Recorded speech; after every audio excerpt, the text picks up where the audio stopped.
Hello, I am Giovanni Muzio, known also as Kesson, and I explore computational creativity through algorithms and machine imperfection. To do this, I use coding languages as a creative and expressive tool rather than functional one, and I also explore the world of artificial intelligence. By this, I don't seek to replicate the world in which we live, but on the opposite, I try to exploit the machine imperfection to explore the imaginary landscapes or unpredictable worlds. I do this by mixing different datasets, algorithms, networks. I edit the code, so the result is always quite unexpected.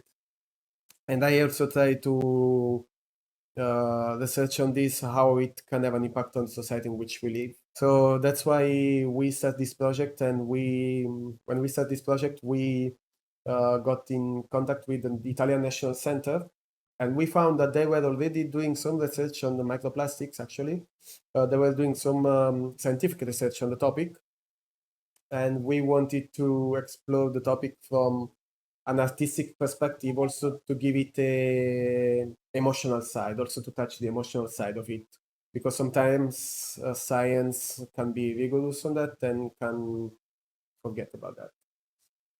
So we know that the problem of plastics, considering the world, the era in which we live, and the Anthropocene, the world of microplastic is not only microplastic, but the plastic in general is quite a big problem.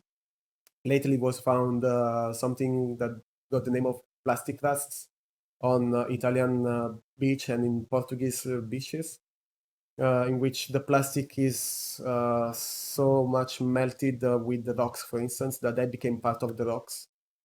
Or plastic agglomerate, in which debris and rocks are merged together with the melted plastic. So we analyzed that the problem of microplastics is affecting microorganisms in quite the same way. So microorganisms are getting affected by microplastics so much that they thrive in it. Sometimes they find safe house in microplastics. So this is being affected so much, and the project is a speculation about a future in which microplastic became so much pervasive and invasive in the world of with microorganisms, that they became one big ecosystem. So they are one thing. For this, we use a type of artificial intelligence which goes by the name of GAN. There are several types of this. And small parenthesis here, GAN stands for Generative Adversarial Network, and it consists on two neural networks competing each other to learn from a input dataset. So it works with a generator which learns the dataset and generates new output, and discriminator which compares them, the outputs of the other network, with the input result. We input images of datasets. In this way, the results should be as much as possible close to reality, or anyway to the input dataset. So the machine learns the world as it is in the input data.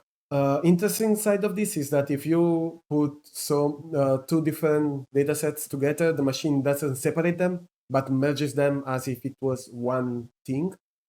That's why we thought that it was interesting for the project, and we wanted to make a speculation about this future in which microplastic and microorganisms are being affected for real each other. The outcome of this passed then to custom algorithms to try to generate 3D some 3D visualizations of this to give it more depth, with the hope that we can raise awareness about this big problem that is plastic and microplastic, that is affecting the food we eat, the water we drink, our life, and the environment in general which we live. Hope you enjoyed the show. Thank you for watching.